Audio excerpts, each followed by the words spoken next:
Welcome to a joint venture, which is the Bold and Beautiful Rewind and Mini Spotlight. I'm doing it together. So either you're listening or you're watching us. Hi, I'm James Lott Jr. And we're talking, of course, things about the show, The Bold and Beautiful. It's on CBS. Well, actually, it's the older versions are on CBS. There's no new versions yet. We'll talk about all of that in just a sec. I'm bringing back a guest who's been on before, and I've done her podcast, of course, The Bold and Beautiful podcast. And we're both quarantining from home, and we're coming together via the wonders of Zoom. Amanda Russ. Hi, Amanda. Hi, how are you? Good. And I have my mug she gave me, Force of Creation. You guys know I always drink this, so I do my Bold and Beautiful stuff now. I'm like, I'm glad you like it. Thank you. No, I love it. So I all the time. I wear it all the time I'm on here. So Bold and Beautiful is going through, like most of the soaps are, except for days, because they have new episodes, going through this whole period of time of showing classic episodes. But before we even get to that, they did go back to work for a day. And so I want to know what your thoughts were when you first heard they were going to be the first soap to go back. I was super excited. And Jacqueline, she posted a photo with her mask and in front of the little sign. And so did Don. Don Diamante too, yeah. Yes, and I was so excited, so I reposted it. But then I heard that they had to shut down again. And I was like, no! Are you surprised that Bold was the first to go back of all the four? They were first to go back. I was kind of like, oh, okay. A little bit. Yeah, I guess it's a half-hour soap. Maybe that's why I thought maybe that's why they did it. I don't know. And maybe because they have a smaller cast than the other hour soaps. Yeah. So maybe they could work with less people. Yes. So as you said, as we all know by now, as it's recording, they did a day and then they had to shut back down just to make sure things are super healthy because it's very constrained. But there was a big rumor that went around because someone posted something about this that actually made it to other shows that are not even soaps. Everyone was talking about this. I'm gonna say 3 words: blow up dolls. So what was I thought it was hilarious they were saying that because before I have Amanda answer, there was a whole thing about they may bring in people's spouses for stand-ins for certain kissing scenes, sex scenes. And then someone on the show joked about there's blow-up dolls here we could use also. And so it became something. So were you laughing when you heard this story? Yeah, I was. Because I don't know. That would be kind of weird. But at the same time, I guess as long as it looked okay. But I did find that really funny because I was wondering, are they going to just not have kissing scenes or not have sex scenes? So bringing in the spouse, though, I thought was a good idea. If they, match. Right. Match. Or I guess they could have wig on. Right, they could, totally. You do it. I mean, it's a magical television. They can do all kind of stuff probably. But yeah, I thought I laughed. I thought it was kind of hilarious. And then how other shows caught on, like, we should get a blow-up doll for us. And people on days making jokes about, is this you, Lonnie? Is this you? And all these things. So I thought it was kind of funny that made bizarre news. Like, it's just bizarre news. That's just kind of, I know. But I thought, but my thing was, the behind of all of that is they're trying to be innovative and safe. Right. So I guess that's the point, right? The point is they're trying to figure out ways to be safe, right, Amanda? Right. And, like, I want the soap opera back. Don't get me wrong. Like, I'm like really having FOMO of like, but at the same time, I want them to be safe. I don't want them to come back too early and then someone gets sick. Oh, I know. That would be horrible. Yeah, it would be. And I've been to the sets, and they're small. I mean, literally, folks, there are tons of crew people, hair and makeup, a lot of things. So there's things they can put in place for now that could be safe. Like they're saying they can have the clothes delivered to their dressing rooms, leave them there. I got my hair cut for the first time in 3 months, and the guy had sterilized in between the seats in between people, one person at a time inside the barbershop. He had wore a mask. I wore a mask. So, I mean, I was as safe as can be. I needed a haircut, folks. I didn't give a shit. I was like, I need a haircut now. I couldn't do it. So I did, but I waited 3 months and I did the precautions. I think that's what Bold and Beautiful and all the other soaps are trying to figure out. What's the best way? Because they are small sets. Like, what's the best way Oh, yeah. to do this to give quality product? Because I mean, it's not easy to do a soap. Right. And that's what I told my husband. It's going to be difficult because, for instance, the executive office, the main office, Yeah. Eric's office, it's small. So I said, someone will have to stand by his desk while the other person stands by the door. And they're just going to have to talk across the office Right. to each other because that's the only way to have a safe distance. Right. Because it is small. Sorry. Oh, go ahead. Oh, I was just going to say that special they did behind the scenes, and they showed the cameras and things, and I was like, wow, it's even smaller than I thought it was. It is. They're on top of each other, basically. And, and not in a fun way, but they're on top. They're on top of each other. Yeah. Got great to kind of film and this and booms and. But I was going to ask you, do you think they could do storylines for a while without kissing and love scenes? Yeah, I think so. Because to be honest, I don't feel like they have a lot of sex scenes anyway. They have a lot of kissing scenes, but they don't really have a lot of sex scenes anyway. I agree with that. They could do it. Yeah, and they could just like infer, like, so that's what's happening, but you don't have to see it necessarily. That's true. That's a good point, actually. They could do like the morning after. Right. Like, they could talk about what they did last night, or whatever. Yeah. But sure, they could. No, you're right. They could. I mean, we're kind of chuckling, but creative writing, they could do that if they're writers. Just so we have our soaps back. I mean, like you don't have to. I mean, we don't have to have love scenes. I mean, I know daytime is the whole part is that it's love in the afternoon. Yeah. But I guess you could infer stuff and kind of cut away or whatever, or have certain angles. I was laughing about our newscasters in LA because it's really bad. The cases are really bad here. That's why I've been home for 90 days. They're sitting far apart in the studio. So funny. It's like there's one way over here, one way. It's hilarious. Now I'm used to it. From the last 3 months I've been seeing it, so now I'm used to it. But you're right. It's kind of like just maybe spread them out a little further. But you have small sets. I don't know how it's gonna work. Yeah, because I think I read that the actor who plays Ridge. Yeah, Thorsten K. I know his name, Thorsten, yes. I read that he's not crazy about doing sex scenes.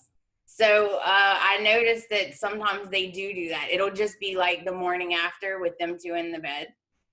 Because he's not a fan of taking off his shirt. I don't know why, because he looks awesome, but he's not a huge fan of doing it. So, Well, you get a little older. Your things change after things change after a while, I think. And he does look great. So, I mean, it's great for his age. But I think that may have something to do with it a little bit. You just kind of get a little older, and you're kind of like, I don't want to do all that. That's the young man's game, Yeah. But he does look good. I mean, he looks good. Yeah, he does. He got nothing to worry about. The other thing I want to ask you about, because that's going on. So I guess folks have to wait and see what happens in other soaps. But also what's happening on the 3 soaps other than Days of Our Lives, they're showing classic episodes. And I want to know how you feel about, for me, I love the theme weeks. Why not? To me, General Hospital sucks. I mean, the whole thing sucks. But Y&R and Bold and Beautiful, to me, have been doing it correctly in a way that fans want to see. And I work with both those shows behind the scenes on stuff. And so I had a little insight into some of the things that were going to happen. So I'm very happy they were true. They were true. And like this last week, they had the Bold Gets Restless, which I had forgotten. Victor had come over and was kissing Brooke. I forgot about that. So it's kind of fun. So what do you think about these theme weeks and what they're choosing? What are your opinions on that? I think the content they're choosing is really interesting and fun, especially if you're new to the show. Maybe you're not familiar with Brooke's story or her relationship with Stephanie and things like that. But I decided not to recap those classic episodes. Same here. Yeah. I just felt like it would be very difficult because people who are new to the show, you would have to go back and explain like what's going on in every single episode. Otherwise they would just be lost, like who is this and why are they doing this? So I decided to go all the way back to 1987 on CBS All Access. I think it's like $5 a month. They have the first 25 seasons of season 1. That's good to know. So I went all the way back to the beginning, and I've been recapping I call it vintage episodes. And wow, if you get a chance, you need to go back and watch it. I have the DVD. I have a DVD of the first year. I have a DVD of it. Oh, that's awesome. I know. So yeah, so no, I know it's good. It's very. It changes your perspective on some of the characters. Like Ridge, wow. Ridge was so, I don't know how to put it, but he was not a nice person. How do you put it? He was not a nice person. No. And Brooke was actually a sweetheart. She was like a young, innocent, sweet girl. And you're like, wow. From the valley. Yeah. Yes. But I love watching those. They're so fun to watch. Yeah, I saw you were doing that. So I thought, well, see, here's what's funny. So because of quarantine, people are home. A lot of people are home. They want to look for content. And I didn't do it with the soaps, but I did it with a couple other TV shows like Girlfriends. I started recapping the first season of that, and it's gotten me a lot of attention. So I think you're on the right track. It's kind of like, let's go back to the beginning. And so how's it been recapping an old show for you? How's that been? It's fun. There's a lot of things to make fun of. So there's a lot of laughing. The 80s. I love it. Yeah, there's, hair that's you can barely fit through the door with, And there was and I think it's the first week, there was a sex scene between Ridge and Alex, a character named Alex. And they're in the bed, they roll around, and her hair does not move. I mean, it's all that Aquanet girl back then, all that Aquanet. Her hair did not move. I just thought that was hilarious. Oh my God, that's so funny. That is hilarious. I know it's fun. I thought it was a clever idea what you're doing. I know it's very clever, and why not? I know friends who recap other shows too, and they're going back to the beginning. And I thought that's the point. Go back to the beginning and let's kind of see where it starts and gives people context. And for you, it's fun. As a host, it's kind of fun to go back and go, oh yeah. And it does kind of inform what's happening now. I mean, we're talking 30-something years ago, 32, 33 years ago. I graduated high school when the year that Bold and Beautiful started. So I'm like, just my perspective is different also, and your perspective is different than it was probably when it came. It's one of those things, it's kind of like, oh, okay. Basically, yeah. And I remember when it came out, my mom watched it. But I was a kid, so I didn't pay that close of attention until I was a little bit older. And so watching it back is it's so hilarious. And it makes me have a new perspective on the characters. Why Bold and Beautiful? I don't remember I ever asked you this question. We've done several shows together. I can't remember if I ever asked you that, but I'm curious now, why Bold and Beautiful for you? My mom, me and my mom's thing was to watch soaps. And the two my mom never missed was Guiding Light and The Bold and the Beautiful. So I grew up watching it, and it became our thing, even as an adult. We watched it all the way, for years and years, and we would get together and watch it. And then my mom passed away, and it was what pushed me into doing a podcast. I was just like, you know what? I'm just going to do it. Why not? I remember that story, because you kind of said I kind of helped you with that a little bit. You said that seeing us do one at AfterBuzz kind of got you also yes, I'm going to do a podcast. You can do a podcast. Sure. Why not? Yeah. And I know at first it was not great, but I had some improvements. Hey, it all starts out. You got to start somewhere. Fine. Yeah. My first radio show I did, I said so 10,000 times. So. I was like, oh my God, if I say so one more time, I'm going to cut my tongue. So yes, you start shows, but now you've grown. Because how long have you been doing the podcast now? How long? A while now. Yeah, about 2 years. Wow. Congratulations. That's good. And I actually added a co-host. She's her name's Chelsea, and she's hilarious. Okay. And I asked her if she wanted to do the vintage episodes with me, because she came on as a guest. Yeah. She's a huge fan, and she came on as a guest, and we just clicked, and it was a hilarious episode. I got tons of downloads. So I said, why don't you do these vintage episodes with me? So it's mainly us making fun of it, recapping it, and just cracking up. Yeah. I like that. That's a great idea. I'll make sure I put that in the thing. That's really good. Okay. Mm-hmm. See, you turned something into a situation that wasn't obviously the greatest, and you made it into something fun. Because as you know, doing these is not just like, you don't just wake up and do them. You have to prepare for them. There's things you have to do, but you want to make sure you're having fun doing these, right? Yes. Yeah, have fun doing them. And I do think that, because I didn't realize, I think people don't realize how much work actually goes into a podcast. Like, you don't just sit down and press record and start talking. And also, it costs money to run a podcast. It's not like you just record it and put it on. Like, it's not free. And it does take a lot of work and like preparation and a lot of editing, which is what I hate doing the most. Totally. Oh no, you're saying everything correctly. And as you know, I've been doing it for years, so I know how hard it is. And I want people to know, because people think, I want to do a podcast. I mean, you can. Just know that there is behind the scenes work, there's pre-work, there's post-work, there's the actual show. The show itself actually is kind of the fun part. Like, that's the part that's kind of like, once you start to record, it's not saying that's easy either, but like, that's the easiest of all the parts. It's a beforehand. Yeah, it's the fun part. So yeah. That's it all the time. And there are not a lot of good hosts out there. Let me drink my tea on that one.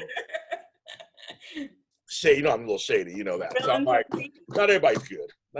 So, but you're good, and I like your show, and I've been on your show before. So, I mean, that's why we support each other. I'm just very curious. I mean, because it's just going on longer than we expected, of course. We have no idea. People are saying, when's it coming back? I keep trying to tell people, Hollywood shut down. Like, there's hardly anything filming. It's not just Bold and the Beautiful. Television City, there's nothing filming there right now. I've been there many times. A huge studio. Price is Right. None of them are being filmed. No Jeopardy. Nothing's being filmed. So it's kind of like, we're all just sitting here. We're waiting, folks. So what would you tell people, just the Bold and Beautiful fans? What would you tell them right now? What would you say to them? Just to hang in there. Like, I'm sure they're trying their best to get it back.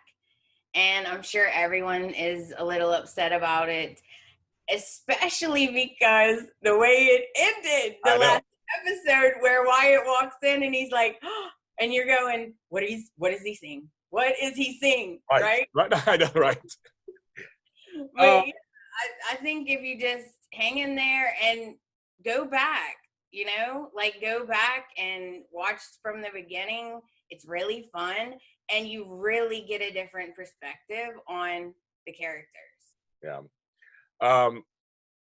Our kind of wish lists and things, because right now we are left on cliffhangers. We don't know what they've written or what's coming out. I mean, folks, I don't know anything. I don't know. That part I don't know. They said they'll write a role for me to go on the show, so I'm hoping that happens. That's amazing.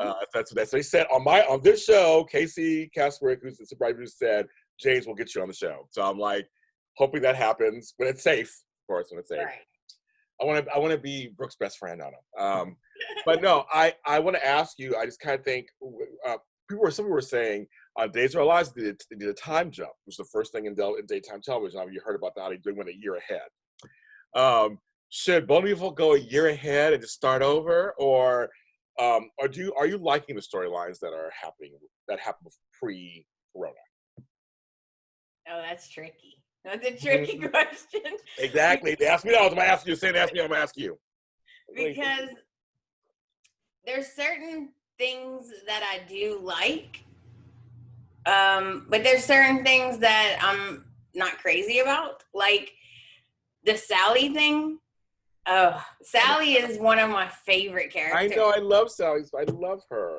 And like, I get that she has a little bit of like a crazy streak, because you remember when she shot Bill's, tower, his skyscraper. Yeah, and then she shot at Wyatt's mantle. Like, I get that, but I feel like she's grown a lot, and so now where she's like going backwards. And I don't know, that's like a big deal. That's like stealing a baby big deal.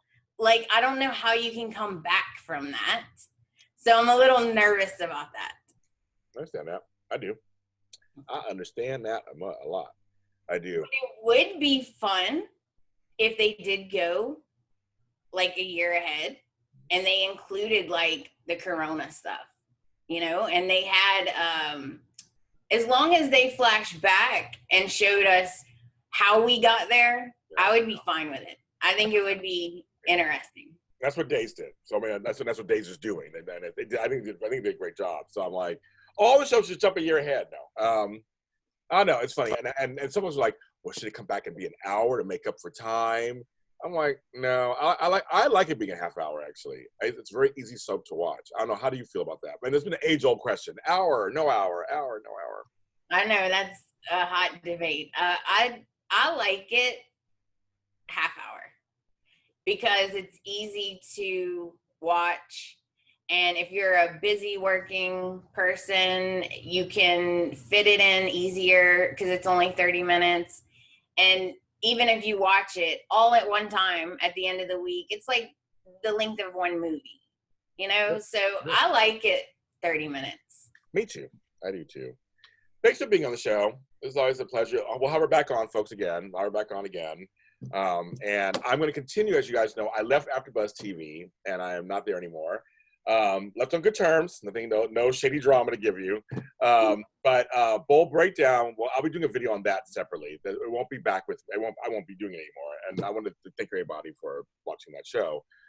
Tammy Govey is still with AfterBuzz TV, so it'll be up to her if she wants to continue it. Or get another host or whatever. But for me, I am out. I'll be doing this show mostly from my JLJ Media. I'll be doing that. But either way, I just appreciate everybody's support. I appreciate, man, I appreciate your support wherever I am. But I'm always on Bold and Beautiful. I love Bold and Beautiful. And I want to give a shout out to them out there too. And Eva Basler and everybody at Bold and Beautiful. They support my show too. And I like Bold and Beautiful. I do. It's very LA. I live in LA. It's fashion. It's glamour. It's drama. Intrigue. Yeah. We all sing to each other. Can I ask you a question before we go? Yes, please. Go, please. Go right ahead. Please. How did you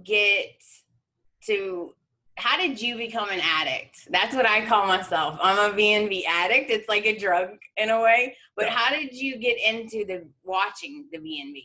Very good question. You should be a host. No, well, for me, anyway, as we wrap this up, for me, I simply like the characters in the storyline, and because it was a half an hour, and it came on after Young and the Restless, which I watched, and before my other shows. It literally was just like it was in the line. I used to watch all CBS shows, so it was like I watched this, As the World Turns, Guiding Lights. It all kind of worked anyway. I was taping everything anyway back then. I was taping stuff. It was all taped. My aging myself. It was a straight line. I said it from like 11 to 3, and everything was taped. I just watched it all in a row. I like the characters. I do. I really do. I loved Stephanie, and I loved Brooke. I liked Taylor. I liked Caroline back in the day. The Forrester boys. Just all the characters. And showing especially all the flashbacks with Adrian Franz playing Amber. I loved Amber. My boy Deacon. Sean Kanan. I'm friends with many of them now. It's kind of funny. I know all of them now. I'm friends, but like. Back then, it really was storyline. It was kind of glamorous. They had glamour in there. It was a class system thing going on. And because it was LA, I think, Amanda. I think really because it was LA. I'm from LA. I had left LA after high school. So I really watched it because it felt like I was watching home, a piece of home. Right. And then and like anybody else, 30-something years later, I'm still watching it. Like it's just continued. You get started. These shows never end. That's what's so weird. They're not on the air right now. That's what's so weird because they're not on the air as new shows. This has never really happened before at this length of time. We had the writer's strike at one point, O.J. Simpson, that kind of derailed for a little bit, but they did come back. And like it's like right now we have no idea what's going on, and it's off the air. We only have 4 soaps left anyway. It's really crazy. But I just like it has its own language. I like the Bell family. I like what they do. I love Young and the Restless. They're gorgeously filmed. The sets are beautiful. The people are beautiful. I love the sweeping landscapes they show of LA when they're doing some shots. Like there's the freeway, there's the Getty, and I know that over there. And they show it. There's the beach. I know the beach. I live near the beach. I go, there's the beach. So I just like it. But the storylines, I mean, I know it solidified for me when Sheila came over. And the Sheila Lauren storyline really solid. And then when Sheila got involved with Eric and was fighting with Stephanie and got friends with Brooke, that solidified my Bold and Beautiful. Like, I'm going to watch this show because I watched her from Young and Restless. So I would say Kimberly and Brown, who I got to meet a couple of years ago, that was a treat for me. I was like, yeah, it solidified. But you really do get addicted. You're used to them. I watch all 4 soaps because I'm used to them. It's part of my life. It's like brushing my teeth and washing my face. It's just like, oh, the soaps are on. Okay. And right now I DVR them. It's like, so before I was taping them, before that I was watching them live. Like, I've been doing it for 100 years. I don't know. I love it. So that's why. That's my answer to you. That's why. It's hooked. And they feel, it's almost like home in a way because you watch them so long and these characters start to feel like part of your family in a way. And I feel that the actors and actresses are very much underrated. They don't get the accolades that they deserve because they are so good. Sometimes I will forget that it's fake and I'll be crying my eyes out and my husband goes, really? And I'm like, yes, just stop. I can't take this, But yeah, they do such a great job. They do. And I like you said that. They're doing 100 pages of dialogue a day. They're doing really hard work. They're doing 8 shows a week sometimes, filming them all concurrently, and they're going fast. And the crew is there from 4 a.m. to 4 a.m. Like there's things that go on there. And the actors are really doing, and I want to say it's to the fans. I think it's soap Twitter's back shit crazy most of the time. I want to say to them out there, they don't want to put on a bad show for you. Trust me, they don't want to. They want to put on a good show for you. Yes, we don't like everything, of course. I mean, I would never want to be a soap writer because it's like you can't please everybody, of course. Right. There's an embarrassment of riches on these shows. But they really do, the actors do go in, because I've met most of them now at this point. They're really nice people. They love to act. They just want to do a good show. They really do. And it's all right not to like certain storylines. It's completely all right not to like, I don't like that pairing. All right. That's fine, but when they attack the actors and attack, like, don't do all that. They're doing their job. It's just like they're doing what they're supposed to do. Yes, we should be vocal and maybe let them know we don't like certain fans, but they work hard. These actors have to memorize all these lines 5 days a week. Sometimes, I mean, it's a lot of work. And you have to remember, the actor is playing a character, and they have no control over the writing or the story. Say that 10 times louder. I'm like, please. I'm so glad you said that. So glad you said that. So glad you said that. It's just like, people need to understand they don't have control over this. Someone was attacking my girl Michelle Stafford the other day from Young and Restless. I'm like, she doesn't have no control over the storyline. She comes in and does her job. I mean, they don't care what they think. The writers have what they have. The writers and producers have what they have in mind. They already written. Many times they've written way in advance. They've already written what they want, and they just, I think Bold and Beautiful is 5 or 6 weeks in advance usually, ahead of time, and they film a lot, so they have a lot of hiatuses. Which, if you know what that means, folks, it means that they take time off. A lot of times they go dark, so they have more time off. But they film a lot in a short period of time. Have like 3 weeks off, film a lot. So they're not actors have no say in what's going on. They're there. Like, you go over there, you do that. They get the pages and they go to town. So I'm glad you said that.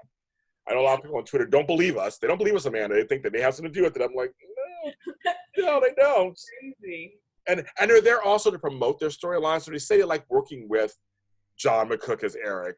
Doesn't mean they don't like working with Torsten K. It's like they're promoting, if they're in a storyline with this person, of course they'll promote it. Of course, that's their job. Yeah, that's their job. They have to do that. That's their job. So I don't know. So anyway, it's really interesting. So I'm glad we said that too. Enough of the soapbox from James Lott Jr. We're gonna finish the show, folks. Watch this show. This is actually a joint venture. So I have two Bold and Beautiful shows because I'm just crazy that way. I have an audio show called Bold and Beautiful Rewind. It's on all streaming services. And it's mostly about either a character or a storyline or what's going on in the show. I don't recap on that at all. It's just kind of like, I'm just talking about stuff on there. And then I have this show, Bold and Beautiful Spotlight, where I do interviews with some of the stars of the show. I do some recaps on here. I don't know if that may change because now I'm not doing Bold Breakdown anymore. So if you guys want me to, maybe I will recap it. Maybe I'll do a live element too. I mean, who knows? We'll see. Well, I'm right now, everything's up in the air. As Amanda knows, everything's up in the air. But currently, I reach out to people like Amanda and people who like Bold and Beautiful. We're talking. Right now, we're talking. I'm going to do more check-ins with people. The Emmys are Friday. Bold and Beautiful's up for a lot of Emmys. I want my Annika to win so much. I do want her to win. That Beth scene, those scenes were so good. But I want to give a congratulations to all the nominees that are from Bold and Beautiful, and heartfelt good luck to you that night. And it's on CBS, folks. Amanda, are you ready to watch, see what they're going to do? Because I have no idea what they're going to do. I was just fixing to ask you, how is this going to work? I think everybody, this should be high ratings because we're all like, it's virtual and yeah, I have no idea. I'm very curious logistically, and as you and I, we both produce shows, to see how they're going to produce this. Right. In 2 hours. It's CBS, it's 2 hours. It's 9 to 11. So that's June 26th. And if you've missed it, I have my Emmy pre-show I did with three of my favorite people, Jerry Waggett, Lucretia Lyon, and Walker Ragsdale, which is out. I'm getting a lot of attention for it, actually. It's out now here on JLJ Media. And we're going to do a post-show Saturday, 27th. Talking about exactly what man I'm talking about, like how to go, what do they do, who the winners are, were our predictions correct. Again, on JLJ Media, the Daytime Emmy Special. Follow that. Follow her. Follow her podcast. Tell them, Amanda, where your podcast is and where they can find it. It's on all platforms. It's called The Bold and Beautiful Podcast. You can get in touch with me at theboldandbeautifulpodcast.com. She made it simple for you guys. There's no craziness. Actually, you can't, no excuse not to find it, but I'll put it in the links to the show. But yeah, go ahead and listen to her recap the first, and go on CBS, which I didn't realize this, and I learned something from her. CBS All Access, which I have, didn't know that was on there, the first 25 seasons. I might start watching them, go back and watch them too, like kind of see what's going on, and see what's going on. So, did not know that. And I'm James Lott Jr. You can follow me where all James Lott Jr.'s are, at James Lott Jr. everywhere, even on TikTok. Follow me on TikTok, people. I'm doing stuff over there on TikTok at James Lott Jr. Everyone, please stay safe, sane, and wear a mask.